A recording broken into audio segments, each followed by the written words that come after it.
امام غزالی جن کا تعلق ہمارے مسلک سے نہیں ہے، انہوں نے لکھا ہے بحر المحبہ میں، ایک کتاب لکھی بحر المحبہ، اس میں لکھا، کہتے ہیں اسمعی ایک شخص تھا جو آتا ہے، اسمعی بیان کرتا ہے کہ رات کا وقت تھا، خانہ کعبہ کے قریب میں پہنچا تو میں نے دیکھا کہ رات کی تاریکی چھا چکی ہے، اور رات کو اس وقت چونکہ کچھ لائٹنگ نہیں ہوتی تھی لہذا تاریکی ہوتی تھی، اور ایک اکیلا شخص ہے کہ جو خانہ کعبہ کا پردہ پکڑ کر اور گڑ گڑا کر اور تڑپ تڑپ کر کچھ کہہ رہا ہے، فریاد کر رہا ہے۔ وہ کہتا ہے میں اس کے قریب پہنچا، مجھے نہیں معلوم تھا وہ کون ہے، میں اس کے قریب پہنچا اور میں نے سننا شروع کیا کہ وہ کیا کہہ رہا ہے۔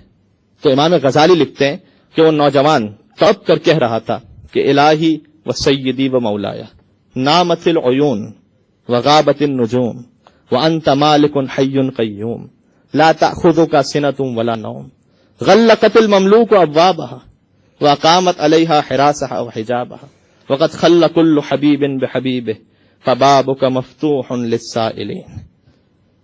کہ وہ تڑپ رہا تھا اور کہہ رہا تھا اے میرے اللہ، اے میرے سردار، اے میرے مولا، نامت العیون، آنکھیں سو چکی ہیں، یہ وقت اللہ کو عبادت کے لیے پسند ہے، آنکھیں سو چکی ہیں، وغابت النجوم، ستارے ظاہر ہو چکے ہیں، وانت مالک حی قیوم، تو مالک ہے، تو حی ہے، تو قیوم ہے، لا تأخذک سنۃ ولا نوم، اور تو ایسا ہے کہ جیسے نہ کبھی نیند آتی ہے نہ کبھی اونگ آتی ہے۔ غلقت المملوک ابوابها، پروردگار بادشاہوں نے اپنے دروازے بند کر دیے ہیں، بند ہے بادشاہوں کے دروازے۔ وقامت علیہا حراسها وحجابها، انہوں نے پہرے دار کھڑے کر دیے، اب کوئی بادشاہ سے مل نہیں سکتا۔ وقد خل كل حبیب بحبیبہ، ہر دوست اپنے دوست سے بھی جدا ہو چکا ہے۔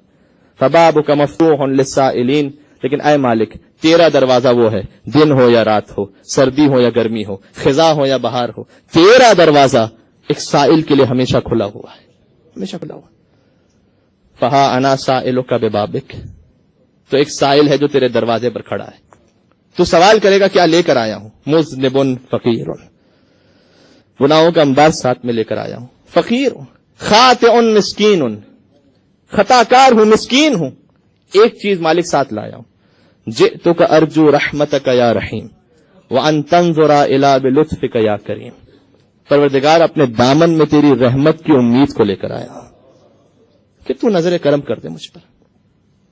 اسمعی کہتا ہے کہ میں سن رہا تھا یہ، اور مجھے اس کا چہرہ نظر نہیں آ رہا تھا، اور وہ کچھ شدت سے گڑ گڑا رہا تھا کہ مجھ پر بھی گریہ طاری تھا، اور اس کے بعد میں نے ایک نظم سنی اس سے کہ جسے میرے پاس پیش کرنے کا وقت نہیں ہے، ایک شعر پڑھوں گا اس نظم کا۔ اس نے شعر کا اپنے رب کو مخاطب کرتے ہوئے کہ ان کان جودک لا یرجو الا ذو اشرف فمن یجود للعاصین عن النعم، پروردگار اگر تیرا دروازہ فقط نیک لوگوں کے لیے کھلا ہوتا تو پھر گناہگار کس کے دروازے پر جا کے مانگتے ہیں؟ پھر ہم کہاں جاتے؟ کل کی اہم ترین عبادت استغفار، انین المذنبین احب الی من تسبیح المسبحین، حدیث قدسی ہے، تسبیح کرنے والوں کی تسبیح سے زیادہ مجھے گناہگار کی فریاد پسند ہے۔ ٹھیک ہے، تو بچا بچا کے نہ رکھ اسے، تیرا آئینہ ہے وہ آئینہ، اقبال نے کہا تھا۔ قلب مومن کو ایک آئینے سے تشبیہ دی تھی، مرر، اگر مرر میں کوئی اسکریچ آ جائے تو وہ بیکار ہو جاتا ہے، اس کی قیمت ختم ہو جاتی ہے، لیکن کیا قلب مومن جو آئینہ ہے وہ ٹوٹ جائے تو اس کی بھی حیثیت ختم ہو جاتی ہے؟ نہیں، اس کی ویلیو اور بڑھ جاتی ہے۔ یہ وہ مرر ہے کہ اگر ٹوٹتا ہے تو اقبال نے کہا تو بچا بچا کے نہ رکھ اسے، تیرا آئینہ ہے وہ آئینہ کہ شکستہ ہو تو عزیز تر ہے نگاہ آئینہ ساز میں۔ تو پروردگار ہم کس کے دروازے پہ جا کے مانگتے ہیں؟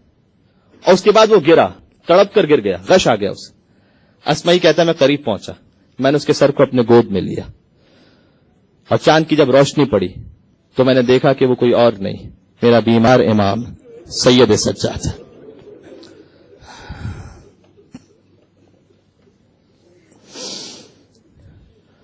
اسمعی کہتا ہے بے اختیار میری آنکھوں سے آنسو جاری ہوئے، مولا کے چہرے پر گرے۔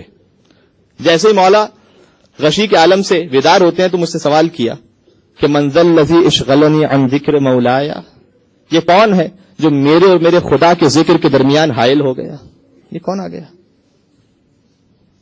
جواب دیا نا اسمعی، مولا میں آپ کا چاہنے والا ہوں۔ اسمعی، مولا آپ کی حالت ہے، آپ امام معصوم ہیں، آپ ایسے تڑپتے ہیں رب کی بارگاہ میں۔ کسی نے جب بی بی سے کہا تھا نا کہ علی وفات پا گئے، تو بی بی نے سوال کیا تھا نا تم نے علی کو مصلی پر تو نہیں دیکھ لیا؟ کہا کہ ہاں وہ مصلی پر تھے. کہا تم نے تو آج علی کو تڑپتے ہوئے ایسے دیکھا ہے، میں تو روز علی کو اسی طرح تڑپتے ہوئے دیکھتی ہوں. جب زرار مولا کا صحابی حاکم شام کے دربار میں پہنچا تھا اور اس نے کہا علی کی شہادت ہو چکی تھی، اس نے کہا کہ علی کے بارے میں بیان کر، تو کہا نہیں تو تحمل نہیں کر سکے گا. کہا نہیں میں کہتا ہوں تو بیان کر. تو زرار نے تلوار کو نکالا اور علی کا یہ شیر دل سپاہی تلوار کے سہارے کھڑا ہو گیا ظالم کے سامنے، اور اسے دیکھ کر کہتا ہے لقد رأيته في الليل وهو قائم في محرابه يتململ تململ السرير ويبكي بكاء الحزين ويقول آه من قلة الذات وطول السفر وعظيم المورد وخشونة المسجد. کہتا میں نے دیکھا رات کی تاریکی چھا چکی ہے، ستارے ظاہر ہو چکے ہیں، وهو قائم في محرابه، لیکن میرا مولا محراب عبادت میں کھڑا ہے. یتململ تململ السریر، ایسے تڑپ رہا ہے جیسے سانپ کا کاٹا تڑپا کرتا ہے. وَيَبْكِي بُكَاءَ الْحَزِينَ، ایسے رو رہا ہے جیسے کسی ماں کے سامنے اس کے جوان کی موت. وَيَقُولُ آہ من قلت الذات، اور تڑپ تڑپ کر کہتا ہے پروردگار علی کے پاس سامان سفر کتنا کم ہے، وطول السفر، اور تجھ تک پہنچنے کا سفر کتنا لمبا، وعظیم المورد، تجھ تک پہنچنا کتنا سخت ہے، وخشونت المسجد، اور پروردگار تجھ تک کسی آرام دہ سواری میں نہیں آنا، قبر کی تنگ اتاری سواری کے ذریعے سے تجھ تک پہنچنا ہے. علی تڑپ ہے. برحمتك يا أرحم الراحمين وصلى الله على محمد وآله الطاهرين.